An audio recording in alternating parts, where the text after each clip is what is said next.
Okay, as you told us in the whole entire interview, you've been around EC basketball from day one. You was one of the best players to ever come through.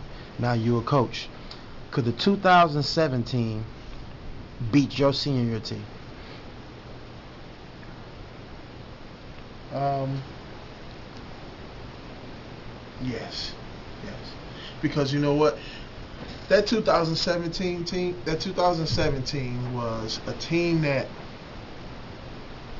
I've never seen a basketball team in my career as a coach or as a player as dedicated to the game of basketball like they was. That team had a closely knit relationship that nobody could bond. Only one that came on that team that was outsiders, meaning that didn't grow with them through the 7th and 8th grade when we were taking them on Right River trips, AAU trips, when we were going back and forth to Vegas with that closely knitted group was Angel Garcia came in late, Anthony Sane came in late. Everybody else on that team had been playing with each other for the last 3 or 4 years. So that in itself, what made them guys winners. That in themselves, them being used to each other, them playing with each other for so long, them knowing each player on their team strengths and weaknesses is what got them the state championship in 2007. So the 2017, the best team to ever play EC Central. 2000. I ain't gonna say. Don't be biased because been a lot of great teams that come through. Although that they didn't win the state championship, which is the ultimate goal. And that's the ultimate goal. Can you say from 1 to 12, 2007 was the best team to ever play? No, it wasn't the best team. Like I said, they had the most will to win. They had the most will. I think each one went from he averaged from his freshman year up into his senior year. His freshman year he averaged, it went up 2-3 points his sophomore year. His junior year went up 2-3 more points. His senior year he kind of took a backslide and he kind of went down in his averaging and scoring because he didn't have to do it so much. I think Chris Wood's team on paper they had maybe 7-8 Division I players that come off of that basketball team. You only had 2 guys off that 2017 that signed a D1 basketball scholarship. That was Angel and Etuan. KK ended up going the following year signing a D1 scholarship, but it was in football. So you only got 2 kids on that team that playing Division I basketball, but you also got DeAndre Jones that's in San Diego playing basketball. You got Terry Weathers that went to a community college. You got Anthony Sane that went to a community college. You had those guys. They're not the best team from 1 through 12. No, they're not. I think that team that Chris Woods was on probably was the best team from their first to their last guy with talent-wise. See, that goes to show you talent does not always win. You got to have some of those guys that can play those intangible roles that don't nobody else want to play. And that 2017 had those intangibles. They had guys that only wanted to rebound. Terry Weathers, whether he took a shot or not, he was going to give you all that he had defensively. And that's what made them win that year. All those guys understood their role. Everybody understood their role on that team. And when you got too much talent, it's somebody ego gonna be hurt. Gotcha. Somebody ego is gonna be hurt. And if you're talking about a team, that's what you need in a team. You need everybody to be on the same page, and nobody got any individual accolades that they try to do. Gotcha. Now I'm real big on the futures of all athletes in East Chicago Central and everywhere. Right. And I applaud Etuan more for what he's doing. But I believe in my heart that what he's doing is more glorified because of so many other failures of our athletes. Okay. Why is it that so many East Chicago athletes, football, basketball, all sports, don't complete the process how you did it, Chris Woods, Ricky Wright, and I'm not talking about just pro. I'm talking about going to school, getting a degree, and doing something with yourself. How come so many of the great athletes never complete the process? I think what happens in these situations, Carlos, is that our kids leave here with a lot of false confidence. Our kids here leave here with a mindset that only ultimate goal that they have is to go to the league.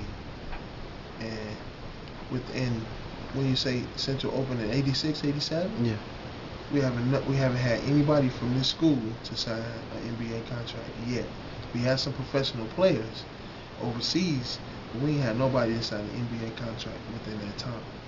And our goal is here now is that we trying to teach our kids that it's going to be some trials, it's going to be some tribulations. I bring this from the pulpit of Greater First Church International, where Bishop Tevis Grant is my pastor. I tell you, this is one of the best sayings that he have, and I've translated from the pulpit of Greater First to the locker room of Central High School, is that tough times don't last, tough people do. I didn't know what that meant when he was telling us that when I was in high school, when Bishop Grant and what that saying meant when I was in high school. But we're trying to teach our kids that you're not going to have it as easy. Like, our best player right now is between Jared Ware, Anthony Williams, and Dante Brown. You're not going to be the best player on that team that you decide to go to next year in college. You're not going to be the best player. Each one, when he went to Purdue, he was not the best player. He had his trials, he had his tribulations. Those are your tough times. How you survive those is that you know that those tough times ain't going to last always. But if you're a tough person, you're going to be able to get through whatever they bring towards your way. You're going to be able to get through it. And that's what we try to do. We try to create those obstacles for them now. If it's from getting caught ditching, getting caught at another lunch you don't supposed to. Those trials and those tribulations, you're going to have to work through those so you can become a tougher person. I believe our kids get so much false confidence or false accolades when they leave here, like you just talked about, who being the best basketball player. It really don't mean anything who's the best basketball player. Here, it's going to be who's going to have the best career, who's going to make whatever you learn here at Central High School get you to where you want to go ultimately in your life. Gotcha. Yeah. You being a player here, EC Central, you know, you growing up at EC, what have you learned as a player, as assistant coach, now as an administrator, that you can give proven advice to athletes now and athletes of the future? Man, I learned that I love this city. I love East Chicago. Ain't nothing like home. Ain't nothing like home. I've learned the fact that what I have to offer as a person, as a man, as a father, as a basketball coach, as a mentor, nobody deserves what I have to give like my kids from the city of East Chicago. I want to teach them the right way. I want to teach them to do the right things. I want them to learn. I want our kids to be successful in every aspect of life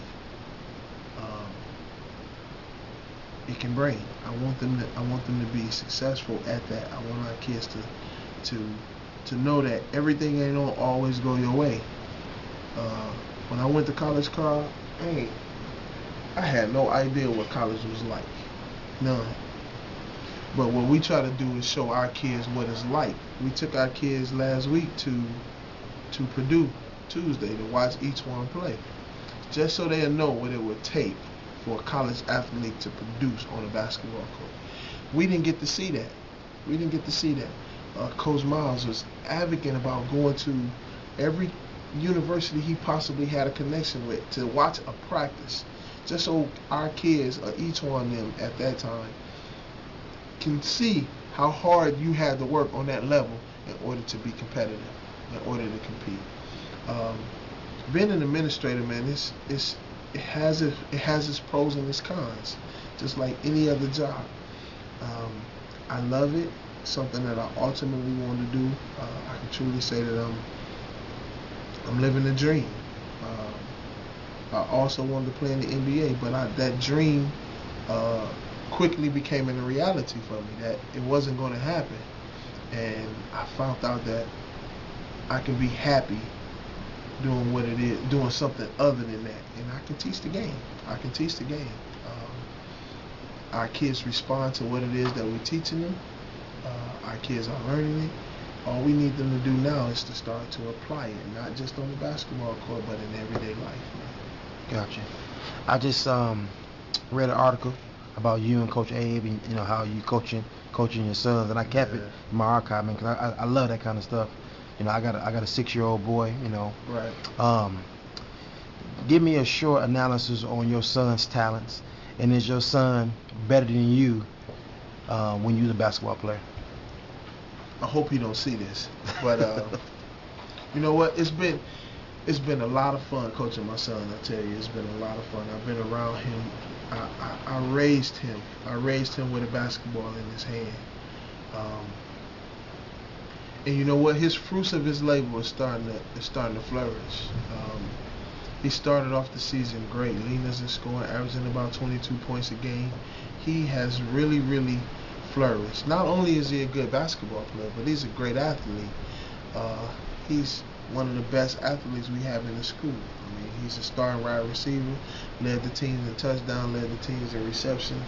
Truly an all-state wide receiver. He's a good basketball player too. The thing that I like about Anthony is that, one, he's tough, he's hard-nosed, and what people don't give him a lot of credit for is that his basketball IQ is so much advanced. He's on the college level with the IQ of the game of basketball because he's a smart kid. He's smart about his plays. I think his mind sometimes tell him faster than what the actual reaction can be. That's just how mentally tough he is about thinking the game of basketball. So if I had to say if he was better than me, yes, he is. He's better than I was because you know what? He got somebody in me. He got somebody in Woods. He got somebody in Coach Brown. He got somebody in Coach Twan that's teaching him that we didn't have. We knew how to play basketball. We wasn't taught how to play basketball. Most of the time, the ball was just rolled out and we just played off of pure talent. These kids are not as talented as we are. He's not as talented as I was. He's not as explosive as I was. But as far as an all-around basketball player, hands down, he's better than me. And I don't have a problem with saying that because he's my seed. If I don't make him better than me, then that does myself an injustice as a father. I don't want him to take the same road that I took. I want him to have a better road than I took. Gotcha. Pete, man, been a great job, man, on this interview. I want to thank you, man. I've been looking for this interview for a long time. Yeah. I want to thank you, man. What I'm trying to do is in the future, man, get a round table of all the great players together, man. Just have y'all sit down and have a big discussion. Right. All right. So it'll be great, man. I'd love to be there, Carl. But thanks for having me. I appreciate it. No problem. Right. Athletes Lives Network exclusive interviews. Once an athlete, always athlete.